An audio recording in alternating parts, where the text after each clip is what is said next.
19 June সোমবার রাত 8টায় খালেদ মহিউদ্দিন আছে এডিটরসপিকে জানিয়ে দিচ্ছি শিরোনাম। রাঙামাটিতে দুর্গতদের ত্রাণ না পাওয়ার অভিযোগ, ভারী বৃষ্টিতে আবার পাহাড় ধসের আশঙ্কা।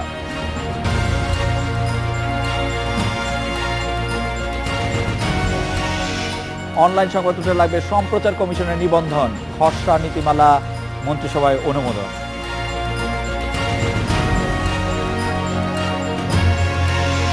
ভাঙা সড়ক, বৃষ্টিতে দুর্ভোগ, চন্দ্রা থেকে মির্জাপুর, টঙ্গী থেকে চান্দনা তীব্র যানজট।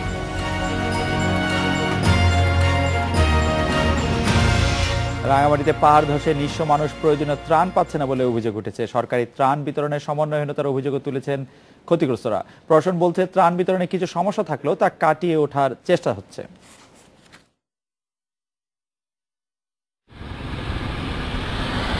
পাহাড় ধসে বিপর্যয়ের পর রাঙামাটি পৌর এলাকার 17টি আশ্রয়কেন্দ্রে আশ্রয় পেয়েছেন প্রায় 2500 মানুষ। এসব মানুষকে খাবার সহ সব ধরনের সহায়তা দেওয়া হচ্ছে বলে দাবি প্রশাসনের। গত বুধবার রাঙামাটি পরিদর্শনের সময় সড়ক ও সেতু মন্ত্রী ওবায়দুল কাদেরও ক্ষতিগ্রস্তদের সহায়তা ও পুনর্বাসনের আশ্বাস দেন। তবে বিভিন্ন আশ্রয়কেন্দ্রের লোকজনের অভিযোগ, কর্তৃপক্ষের সরবরাহ খাবার পর্যাপ্ত নয়। অসুস্থদের জন্য চিকিৎসকের পরামর্শ মিললেও নেই প্রয়োজনীয় ঔষধ। খিচুড়ি দেয়, খানা দেয়, কিছু কেউরা হয় না, কোনো সময় হয় কোনো সময় হয় না, তাই এগুলো নিয়ে মানে একটু গ্যাঞ্জাম বাজে। যে ওষুধ প্রয়োজন ওই ওষুধগুলো পাই না, যেগুলো অপ্রয়োজনীয় ওইগুলো বেশি পাই। খাবারের পানি নাই, গোসলের পানি নাই, দোয়া ফলার পানি নাই, এই খাওয়ার পানি একটু একটু করে দেয়, ভাগ করে নেয়, এরকম আর কি। ত্রাণ বিতরণের অব্যবস্থাপনার জন্য প্রশাসনের সমন্বয়হীনতাকে দায়ী করছে অনেকে।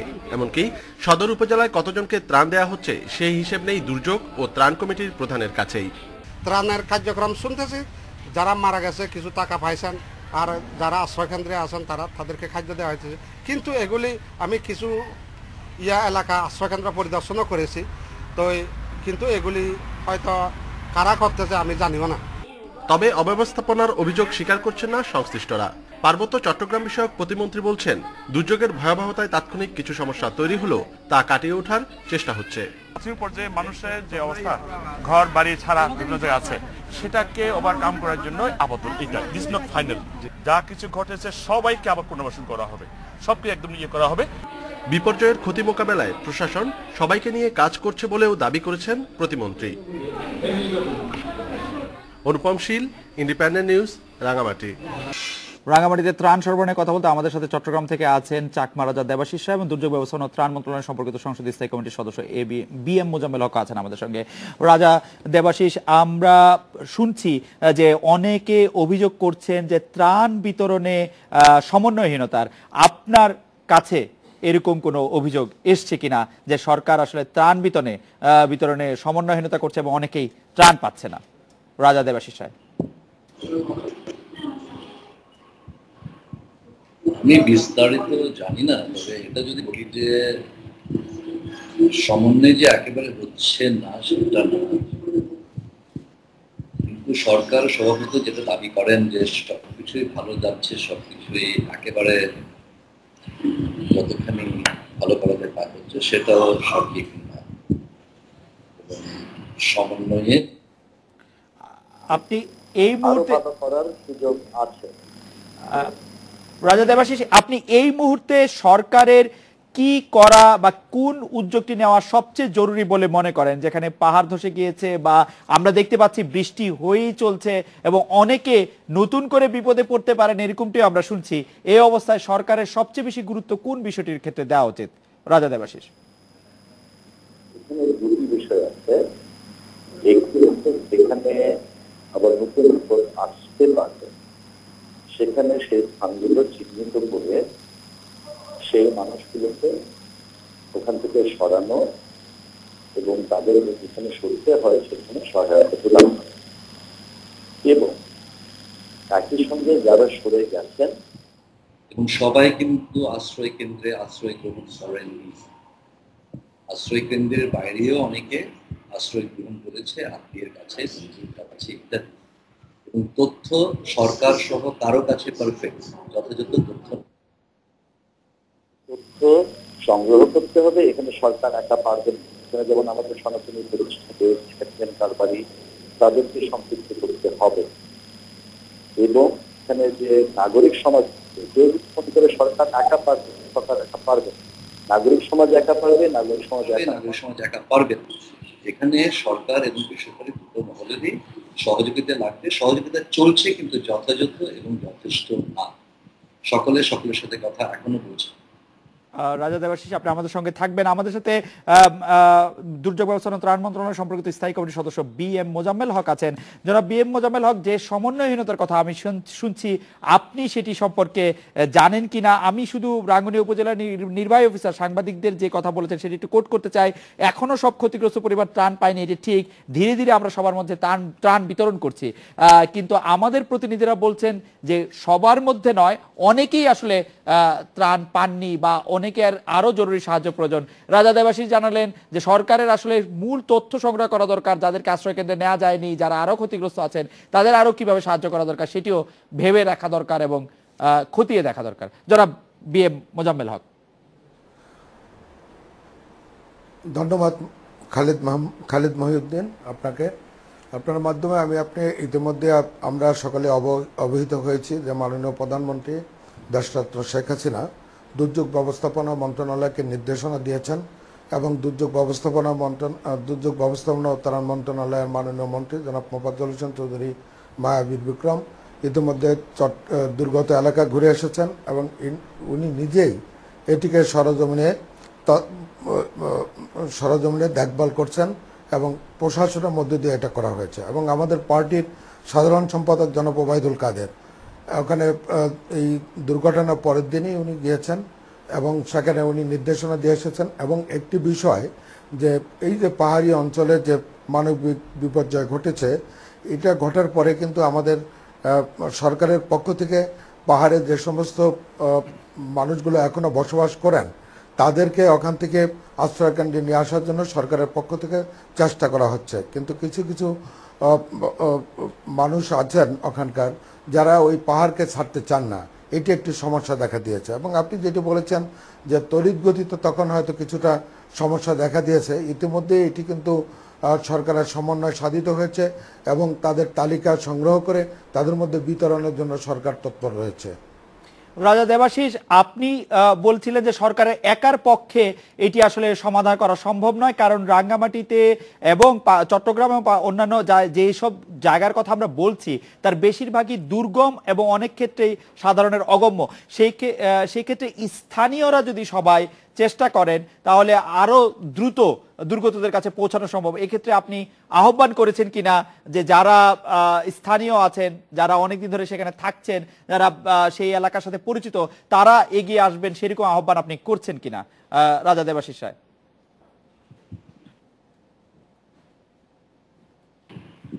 প্রতিষ্ঠান আমরা সেটা আহ্বান জানাচ্ছি যে সকলে যাতে আসেন এবং সরকারের সাথে সহযোগিতা করেন। কিন্তু সরকারি মিটিং গুলোতে যেমন ডেপুটি কমিশনার সাহেব যেগুলো আহ্বান করেন, সেখানে তো প্রথাগত প্রতিষ্ঠানকে আমন্ত্রণ করা হয়নি। সেখানে নাগরিক সামাজিক নেতৃবৃন্দকে আমরা দেখছি না, এনজিওদের আমরা দেখছি না। একার পক্ষে কারোরই কোনো সম্ভব না। রাজা দেবাশিস, আমরা আপনাকে একটু কম শুনতে পাচ্ছি। আপনি কি বলতে চাচ্ছেন যে জেলা প্রশাসকরা যেসব মিটিং করছেন সেই মিটিং এর মধ্যে যে আহ্বান জানাচ্ছে সেখানে তারা নাগরিক সমাজের প্রতিনিধিদের আহ্বান করছেন না? আপনি কি এটি বলছেন যে তারা নাগরিক সমাজের প্রতিনিধিদের আহ্বান করছেন না? সেখানে করছেন না সেটা বলছি না, কিন্তু সংগঠন আছে, তখন আমাদের প্রথাগত প্রতিষ্ঠান আছে, কারবারি আছে। এখন আপনার বুঝতে হবে যে প্রত্যন্ত কি এমনকি রাঙামাটি শহরে যারা গ্রামের বাড়ি তাদের তথ্য সেই সামাজিক নেটওয়ার্কগুলোর সঙ্গে কাজ করতে হবে। তথ্য যেটা তালিকা করা হচ্ছে এটাকে সম্পূর্ণ যে নির্ভুল বলা যাবে না। সেজন্য আমি বলছি যে একটা সরকারি এবং বেসরকারি প্রথাগত প্রতিষ্ঠান, এনজিও, সামাজিক নেতৃবৃন্দ সকলকে ভাগাভাগি করতে হবে। এবং শুধু সরকার ত্রাণ দেবে, নাগরিক সমাজ দেবে না, এরকম একটা কথা সেটা তো সঠিক না। রাজা দেবাশিস, আপনার কথা আমরা বুঝতে পেরেছি। জনাব BM মোজাম্মেল হক, আপনি এই বিষয়টি লক্ষ্য করবেন কিনা? রাজা দেবাশিস বলছেন যে সরকারের সাথে এনজিও, নাগরিক সমাজ এবং যারা সরকারের বাইরে আছেন তাদের সকলেরই সমন্বিতভাবে এই উদ্যোগগুলি নেওয়া উচিত, তাহলে এটি আরো তড়িৎ হবে, এই বিষয়টি আপনারা লক্ষ্য রাখছেন কিনা, যে শুধু সরকার বা সরকারি দল সেখানে অ্যাক্ট করলে হবে না, আমাদের সবারই আসলে অ্যাক্ট করতে হবে? জনাব বি এম মোজাম্মেল হক। যে কোনো বিপর্যয়ে কিন্তু সকল শ্রেণী পেশার মানুষের অংশগ্রহণ প্রয়োজন।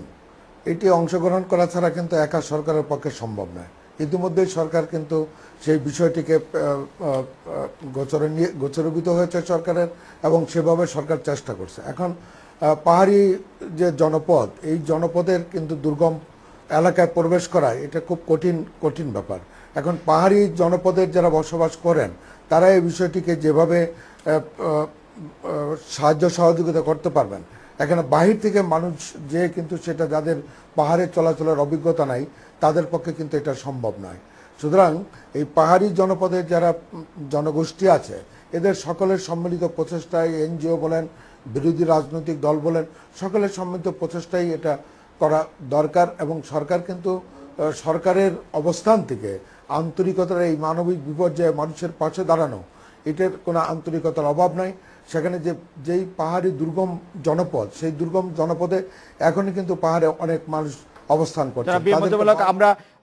আমরা আবার আপনার কাছে ফিরতে চাই রাজা দেবাশিস আপনার কাছে, তবে একটি বিরতি নিয়ে ফিরবো। রাজা দেবাশিস, আপনি আমাদের একটু বলবেন যে এখন পর্যন্ত গণমাধ্যম যেসব খবর দিচ্ছে, আজকে আমরা দেখলাম যে স্থানীয় একজন সরকারি কর্মকর্তা তিনি বলছেন যে গণমাধ্যম অনেক ক্ষেত্রে অনেক কিছু বাড়িয়ে বলে জিনিসপত্রের দাম আরো বাড়াচ্ছে। যেমন একটি গণমাধ্যম বলেছিল যে 70 টাকা করে আলু বিক্রি হচ্ছে বা 40 টাকা করে আলু বিক্রি হচ্ছে, পরে দেখা গেল যে 40 টাকা করে আলু আসলে বিক্রি হচ্ছে না।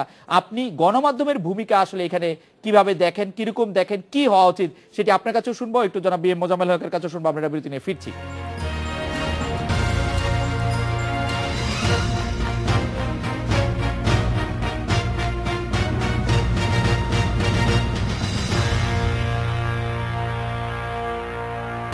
রাজা দেবাশিস, পাহাড় ধসের ঘটনায় গণমাধ্যমের ভূমিকা এখন যেরকম রয়েছে সেটাকে আপনি কিভাবে বিশ্লেষণ করেন? তাদের ভূমিকা আপনার কাছে ঠিক লাগছে কিনা? আমি তো মনে করি যে গণমাধ্যমের মাধ্যমে যে খবরগুলো দেয় সেটা বহুলাংশে এবং বেশিরভাগ ক্ষেত্রে সহায়ক। কোনো ক্ষেত্রে অতিরঞ্জন হয়েছে কিনা জানি না, কিন্তু সবজির দামের বৃদ্ধির ব্যাপারে, যেমন আলুর দাম, অনেক কিছু সবজির দাম কিন্তু দিচ্ছে। এটাও জানি যে ডেপুটি কমিশনার সাহেব মাইকিং করেছেন এবং যারা এভাবে হোর্ডিং করছে, তো অনেক সময় এগুলো করেও সে পেরে ওঠা যায় না, এটা অব্যাহত রাখতেই হবে। রাঙামাটিতে শাকসবজি আসছে না, পেট্রোলেরও সীমাবদ্ধতা আছে, অনেক কিছুই সমস্যা আছে। তো কেউ যদি মনে করে যে আমি যা করছি সবকিছু পারফেক্ট, এটা তো হলো না। কারণ এখন আমরা কাউকে আঙুল না দেখিয়ে কার কি দোষ হচ্ছে বা ভুল হচ্ছে সেটা দিকে না তাকিয়ে আমরা কিভাবে এটাকে সার্বিকভাবে সরকার এবং বেসরকারি ভালো করতে পারি এটার দিকে আমরা। রাজা দেবাশিস, আপনাকে ধন্যবাদ। জনাব বি এম মোজাম্মেল হক, সরকারের পক্ষ থেকে, প্রশাসনের পক্ষ থেকে অনেক সময় বলা হচ্ছে যে রাঙামাটির পরিস্থিতি অনেকখানি নিয়ন্ত্রণে চলে এসছে, প্রায় সবটাই নিয়ন্ত্রণে চলে এসছে, কোনো জায়গায় কোনো কিছুর দামের বাড়াবাড়ি নেই, গণমাধ্যম অকারণেই রিপোর্ট করছে। আপনি কি বলবেন? রাজা দেবাশিস অবশ্য বলছেন যে সবজির ক্রাইসিস রয়েছে এবং কোনো কোনো জায়গায় দাম বেশি হয়ে রয়েছে, জেলা প্রশাসক ড্রাইভ দিলেও সেটি সবসময় সবকিছু নিয়ন্ত্রণ করা সম্ভব হচ্ছে না। আপনার মুষলধারে বৃষ্টি হচ্ছে গত কয়েকদিন যাবৎ, এবং এই বৃষ্টির কারণেই কিন্তু পাহাড়ের মতো ধস ঘটেছে এবং 157 জনের সাধারণ মানুষের জীবনের হানি ঘটেছে।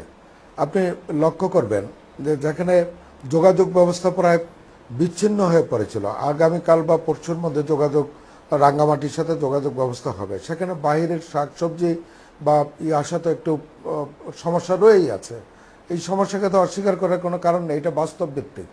এবং গণমাধ্যম যে অনেক সময় প্রেডিকশন করে অনেক খবর ছাপায় এবং তারা কখনো কখনো অতিরঞ্জনও করে। আপনি দেখেন যে হাওরে যে পাহাড়ি ঢলের কারণে ব্যাপক ফসলহানি হলো, তখন কিছু কিছু পত্রপত্রিকা এবং গণমাধ্যম সে নিউজ করেছিল যে এটার মধ্য দিয়ে দেশে খাদ্যের সমস্যা দেখা দেবে, খাদ্যের দাম বৃদ্ধি পাবে। এই প্রেডিকশনের ভিত্তিতে যে খবর, এই খবরটি কিন্তু একটি নেগেটিভ প্রভাব পড়েছে সমাজ জীবনে। এবং যারা খাদ্য মজুত করে তারা মজুতদাররা কিন্তু খাদ্য মজুত করেছে এবং কৃত্রিমভাবে দাম বাড়ানোর চেষ্টা করছে। ইতিমধ্যে সরকার ব্যবস্থা নিয়েছে, খাদ্য আমদানি হচ্ছে, সে ব্যবস্থাও নিয়েছে। এটি গণমাধ্যমের অনেক সময় অনেক প্রচারণা, সেটা সমাজ জীবনে কিন্তু নেতিবাচক প্রভাব ফেলে, যা আমাদের জন্য শুভকর নয়। কিন্তু মুক্তবাজার অর্থনীতিতে তো আপনি খাদ্য কেউ আগে বেচবে কেউ পরে বেচবে, সেটি তো আপনি আসলে নিয়ন্ত্রণ করতে পারেন না। আর এতগুলি ফসল বাংলাদেশের হাওরে এতগুলি ফসল ডুবে গেছে, তার নেতিবাচক প্রভাব তো বাজারে পড়ারই কথা। মানে গণমাধ্যম তো এটি বানিয়ে কিছু বলেনি। এবং পার্বত্য চট্টগ্রামে সবজি পৌঁছাচ্ছে না, সবজির দাম বাড়ছে, সেটি তো এটা আপনি যেটি বলেছেন সঠিক বলেছেন যে মুক্তবাজার অর্থনীতিতে কে কখন রাখবে, কখন বাজারে বিক্রি করবে, এটি তার ব্যক্তিগত ব্যাপার। তারপরেও যে আমরা গণমাধ্যমের কিন্তু সামাজিক কিছু দায়বদ্ধতা আছে, যেটি মানুষের মধ্যে আতঙ্কিত করে, মানুষকে ভয়ভীতি। আপনি বলছেন যে অহেতুক ভয়ভীতি সৃষ্টি করে। রাজা দেবাশিস, আমি আরেকটি প্রসঙ্গে আসি। আজও এবং আগামীকালও আমরা ব্যাপক বৃষ্টির সম্ভাবনা দেখছি, শঙ্কা করছি আরো এই পাহাড়ি ঢলের সৃষ্টি হতে পারে নানা রকম ধস বা কাছাকাছি ঘটনাও। এই ক্ষেত্রে কি আপনি কোনো জরুরি অবস্থা নেওয়ার জন্য মনে করেন যে এই মুহূর্তে কোনো জরুরি অবস্থা বা জরুরি ব্যবস্থা নেওয়া উচিত?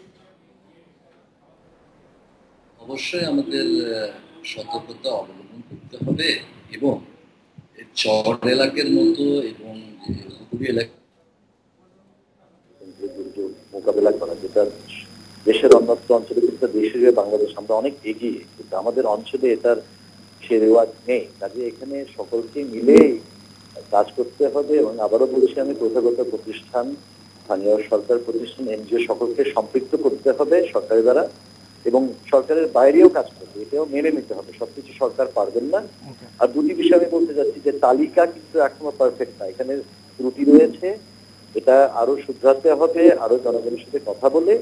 এবং আশ্রয় কেন্দ্রে অনেক জায়গায় কিন্তু অনেক মানুষ, যেহেতু পাহাড়ি, বিশেষ করে পাহাড়িরা কম যাচ্ছে, ওখানে হয়তো যে আমাকে বলছিল যে সেখানে খিচুড়ি দেওয়া হয়, পোলাও দেওয়া হয় বা পেঁয়াজও দেওয়া হয়, সেই খাবারের সঙ্গে তারা অভ্যস্ত না, সে পরিবেশের সঙ্গে অভ্যস্ত না। কাজেই এই আশ্রয় কেন্দ্রগুলো যাতে সে সাংস্কৃতিক ভাবে সেটা যে পাহাড়ি বান্ধব হয়, যে খাওয়াগুলো দেওয়া হয় সেগুলো যাতে পাহাড়ি বান্ধব হয়, সকল জাতি বান্ধব, বাঙালি বান্ধব, পাহাড়ি বান্ধব হয়, এটার দিকে নজর রাখতে হবে। রাজা দেবাশিস, আপনাকে অনেক ধন্যবাদ। জনাব বি এম মোজাম্মেল হক, তালিকার ব্যাপারটি রাজা দেবাশিস রায় বারবার বলছেন যে তালিকাটি আসলে ত্রুটিমুক্ত করা দরকার সকলের অংশগ্রহণে। অন্যদিকে আশ্রয় কেন্দ্রে পাহাড়িরা কম যাচ্ছে, কারণ যে খাবার সেখানে দেওয়া হচ্ছে সেটি আসলে পাহাড়িরা সেই খাবারে খুব অভ্যস্ত নয়। এই ব্যাপারগুলি আপনারা একটু ভেবে দেখবেন কিনা, ভেবে দেখার প্রয়োজন মনে করছেন কিনা? আজও অনেক বৃষ্টির সম্ভাবনা আমরা, জি, ওখানকার মানুষের জীবনযাত্রাকে স্বাভাবিক করার জন্য যা যা করা প্রয়োজন সরকার সেটি করবেন। এবং তালিকার কথা যেটি বলেছেন, পাহাড়ি ওখানে কিন্তু অনেকগুলো সংস্থা রয়েছে, যেমনি জেলা পরিষদ রয়েছে, পাহাড়ি উন্নয়ন পরিষদ রয়েছে, পার্বত্য চট্টগ্রাম মন্ত্রণালয় রয়েছে। ইতিমধ্যেই কিন্তু পার্বত্য চট্টগ্রাম বিষয়ক প্রতিমন্ত্রী জনাব বীর বাহাদুর সেখানে কিন্তু শুরু থেকেই ত্রাণ তৎপরতার মধ্যে রয়েছে। ওখানকার নির্বাচিত প্রতিনিধি 1991 সাল থেকে, এবং সেই থেকে উনি কাজ করতেছেন। এবং আমাদের ওখানে যারা বিভিন্ন পর্যায়ের নির্বাচিত প্রতিনিধিরা আছে তাদেরকে সম্পৃক্ত করা হয়েছে, এবং এনজিওগুলো কিন্তু কাজ করছে এখানে। যেটি রাজা দেবাশিস বললেন যে সরকারের পক্ষে সম্ভব নয়, সরকারের পক্ষেই তো সম্ভব। সরকারই নেতৃত্ব দিবে এবং সেটা সরকারই করবে, সকলকে নিয়ে করবে। রাজা দেবাশিস বলছেন সরকারের একার পক্ষে সম্ভব নয়, সব কাজ সরকারের একার পক্ষে সম্ভব নয়। তিনি সরকারের পক্ষে সম্ভব না সেটি বলছেন। জি, এটি কিন্তু আমিও বলেছি, সরকার সকলকে নিয়ে সম্মিলিতভাবে এটা সমন্বয় সাধন করে কাজ করছে, এটাকে আরো সুসংহত করবে এবং সেভাবে কাজ করে ওখানকার যে মানবিক সমস্যা দেখা দিয়েছে সমস্যা সমাধানের জন্য সরকারের আন্তরিকতার কোনো অভাব নেই এবং চেষ্টা অব্যাহত রয়েছে। বি এম মোজাম্মেল হক এবং রাজা দেবাশিস, আপনাদের অনেক ধন্যবাদ। এই স্পিকে একটি বিরতি নিচ্ছি, ফিরছি একটু পরে।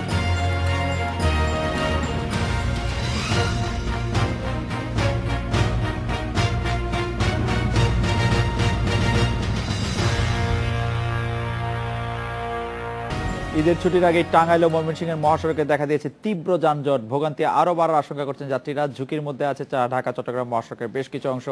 এই নিয়ে কথা বলতে ফেনী থেকে আছেন সহকর্মী আসিফ জামান সুমিত। 1 মিনিট বিরতির পর ফিরছি আলোচনায়।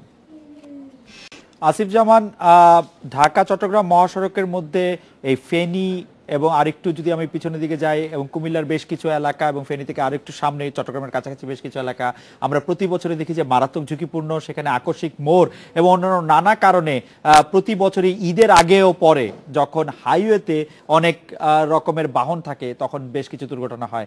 এবার এই দুর্ঘটনার প্রতিরোধে কোনো উদ্যোগ আপনি দেখছেন কিনা হাইওয়ে পুলিশের বা স্থানীয় প্রশাসনের? মূলত আমি এর আগে যিনি হাইওয়ে ডিআইজি রয়েছেন আতিকুল ইসলাম, তার সাথে কথা বলেছিলাম। তিনি জানিয়েছিলেন যে 72টি টিম হাইওয়ে পুলিশের কাজ করবে এবং অতিরিক্ত চাপ সৃষ্টি হলে স্থানীয় যে সকল জেলা রয়েছে সেখানকার পুলিশ প্রশাসনের সহায়তা তারা নেবেন। তবে এই সহায়তা তিনি বলেছিলেন যে ঈদের মূলত 1 সপ্তাহ আগে থেকে তাদের ব্যাপক কার্যক্রম শুরু হওয়ার কথা। যেহেতু 1 সপ্তাহ শুরু হয়নি, অর্থাৎ ঈদ এখনো প্রায় 9 থেকে 10 দিন বাকি রয়েছে, যার কারণে সেই ধরনের ব্যাপক কার্যক্রম কিন্তু এখনো হাইওয়েতে আমরা দেখতে পারিনি। তিনি জানিয়েছিলেন যে সারা দেশে এখন পর্যন্ত 27টি স্পটকে ওনারা রেড স্পট হিসাবে ঘোষণা করেছেন এবং যেগুলোতে দুর্ঘটনার ঝুঁকি রয়েছে সেই জায়গাগুলোতে তারা বিশেষভাবে নজর রাখবেন। এছাড়াও ঈদে কিন্তু দীর্ঘ একটি যানজটের তৈরি হয়, যে যানজটগুলো থেকে এই যাত্রী দুর্ভোগ লাঘবের জন্য তারা বিভিন্ন ধরনের তাদের কার্যক্রম চালিয়ে থাকেন। সে ধরনের কার্যক্রমও মূলত আজ চোখে পড়েনি। আমি যখন আজকে ঢাকা থেকে এই কুমিল্লা পর্যন্ত আসি, অর্থাৎ ফেনী বাইপাসের এই সড়ক পর্যন্ত এসেছি, তখন কিন্তু কাঁচপুরে ব্যাপক যানজটের সৃষ্টি হয়েছে। সে সময় আমি সেখানকার চালকদের সঙ্গে কথা বলেছি, যাত্রীদের সঙ্গে কথা বলেছি।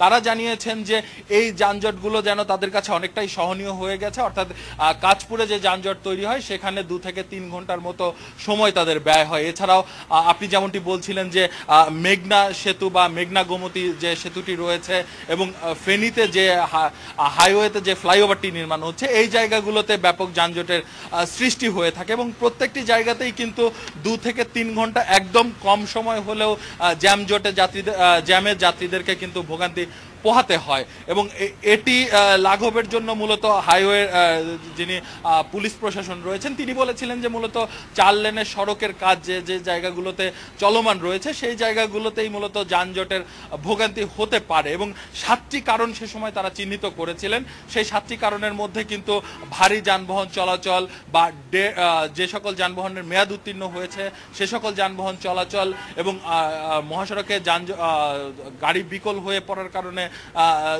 জ্যামের সৃষ্টি হয়, এই ধরনের কারণগুলো তিনি বলেছিলেন। মূলত এগুলো লাঘবেও কিন্তু এখন পর্যন্ত পুলিশ প্রশাসনকে কার্যকরী কোনো ভূমিকা নিতে দেখা যায়নি, যার কারণে জ্যাম এখনো মহাসড়কগুলোতে রয়েছে এবং যারা যাচ্ছেন তারা কিন্তু দ্বিগুণ সময় নিয়ে এই সকল সড়কে চলাচল করছেন। অর্থাৎ আমি কুমিল্লার একজন বাসিন্দার সঙ্গে কথা বলেছিলেন, যিনি আমাকে জানিয়েছেন যে কুমিল্লাতে স্বাভাবিক আসলে ঢাকার সঙ্গে দূরত্ব হওয়ার কথা 3 ঘন্টার মধ্যেই তাদের যাতায়াত শেষ হওয়ার কথা, কিন্তু সেই জায়গাতে তাদের সময় লেগে যায় 6 ঘন্টারও বেশি।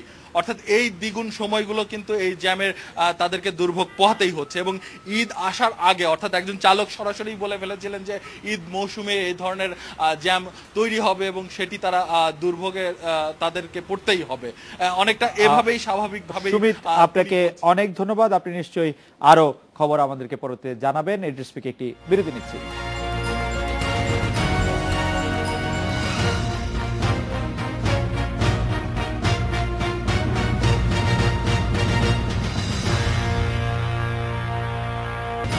জাতীয় অনলাইন গণমাধ্যম নীতিমালা খসড়ার অনুমোদন দিয়েছে মন্ত্রিসভা। সম্প্রচার কমিশনের কাছ থেকে নিবন্ধন নেওয়া ছাড়া কোনো অনলাইন চলতে পারবে না বলে প্রস্তাব করা হয়েছে। নিয়ম না মানলে অভিযুক্তদের ব্যাপারে ব্যবস্থা নিতে পারবে সম্প্রচার কমিশন। এই নিয়ে কথা বলতে আমাদের সাথে আছেন ঢাকা বিশ্ববিদ্যালয়ের গণযোগাযোগ ও সাংবাদিকতা বিভাগের শিক্ষক অধ্যাপক ডক্টর ফাহমিদুল হক।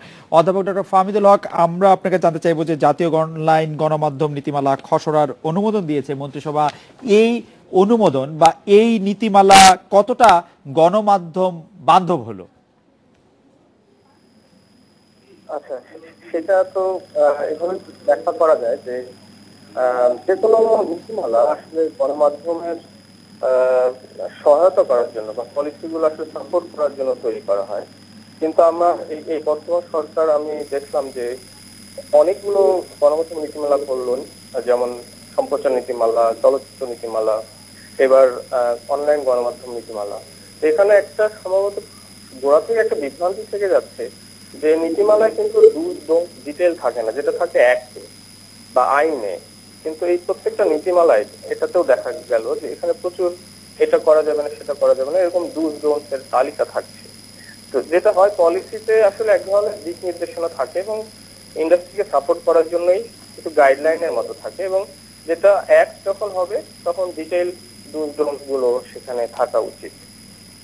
তো এটা এভাবে আমি দেখছি যে এখানেও যেহেতু এক সারি ডুজ এন্ড ডোন্টস, বিশেষ করে ডোন্টস গুলো আমাদের বেশি চোখে পড়ে, যে তাতে মনে হয় যে কি কি করা যাবে না সেটা স্পষ্ট করে বলা আছে, কিন্তু মানে মানে ইন্ডাস্ট্রিকে সাপোর্ট করার মতো জিনিসগুলো একটু কমই দেখা যাচ্ছে, যেটা আগের নীতিমালাগুলোতেও ছিল আর কি। যেমন ধরেন যে এখানে আছে যে প্রত্যেকটা অনলাইন গণমাধ্যমকে একটা ফি দিয়ে রেজিস্টার করতে হবে, সেটা ঠিকই আছে, রেজিস্ট্রেশন থাকা দরকার, একটা নথিবদ্ধকরণ বা তালিকাভুক্ত হওয়া দরকার, কিন্তু ফিটা কেমন হবে সেটা স্পষ্ট করে বলা নাই। যেমন ধরেন যে 2012-তে যখন খসড়া করা হচ্ছিল তখন বলা হচ্ছিল যে 5 লাখ টাকা এবং প্রতি বছর একটা রিনিউয়ালের ব্যাপার ছিল। তো তখন এটা নিয়ে প্রচুর বিতর্ক হয়েছে এবং আলোচনা হয়েছে, এবং সম্ভবত সেই জায়গা থেকে একটা সহনীয় মাত্রার নিবন্ধন থাকবে, এটাই আমি আশা করি। কিন্তু এগুলো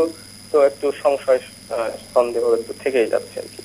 অধ্যাপক ফাহমিদুল হক, এইটি বলা হচ্ছে, বা আমরা যদি মন্ত্রী পরিষদ সচিব শফিউল আলমকে কোট করি, তিনি বলছেন নীতিমালা অনুযায়ী অনলাইন গণমাধ্যমকে তথ্য উপাত্ত প্রকাশ বা সম্প্রচারে বেশ কিছু বিধিনিষেধ মেনে চলতে হবে। এই কি ধরনের বিধিনিষেধ আসতে পারে বলে আপনি মনে করছেন? কারণ আমরা অতীতে দেখেছি যে এইসব আইনগুলি আসলে মোটামুটিভাবে আমাদের জন্য ভালো হয়েছে এরকম আমরা কমই দেখেছি।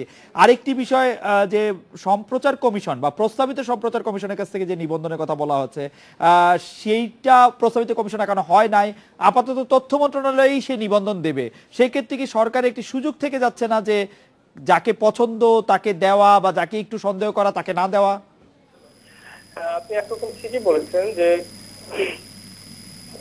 যেটা আমার ধরেন মনে আছে যে সম্প্রচার নীতিমালা যখন 2014-তে হয় তখন এই কথাটা উঠেছিল যে কেন আগে কমিশন করা হচ্ছে না এবং তারপরে কেন এগুলো ইমপ্লিমেন্টেশনে যাওয়া হচ্ছে না। তখনও সরকার বলেছে যে তথ্য মন্ত্রণালয়ের আন্ডারে থাকা মানেই যে নিয়ন্ত্রণমূলক ব্যাপার না, আর আমরা যথাসম্ভব শীঘ্র আমরা একটা কমিশন ফর্ম করবো। কিন্তু আজকে 3 বছর হয়ে গেছে, সম্প্রচার নীতিমালা কিন্তু কমিশন হয়নি, এখনো তথ্য মন্ত্রণালয়ের আন্ডারে আছে।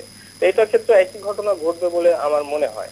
আর আপনি প্রথম যে প্রশ্নটা করেছেন কি কি বিধিনিষেধ ইত্যাদি আছে, এটা আসলে আমি অনলাইন নীতিমালাটি ওয়েবসাইটে আছে এবং আমি ডিটেল একটু পড়েও দেখলাম, সেখানে স্পষ্ট করেই বলা আছে কি কি করা যাবে না।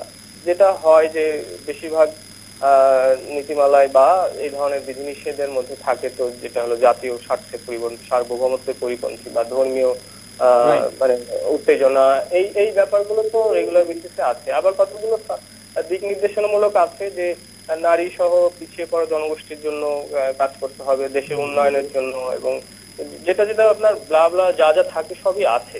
কিন্তু কিন্তু আপাত দৃষ্টিতে কোনো নিবর্তনমূলক ক্লজ আমি দেখছি না, যেটা ধরেন যে আইনের মতো করেই বলা আছে। আপনাকে অনেক ধন্যবাদ। আমাদের সময় একেবারে শেষ। এই ছিল আজকের এই টু স্পিক, আমাদের পরের আয়োজন।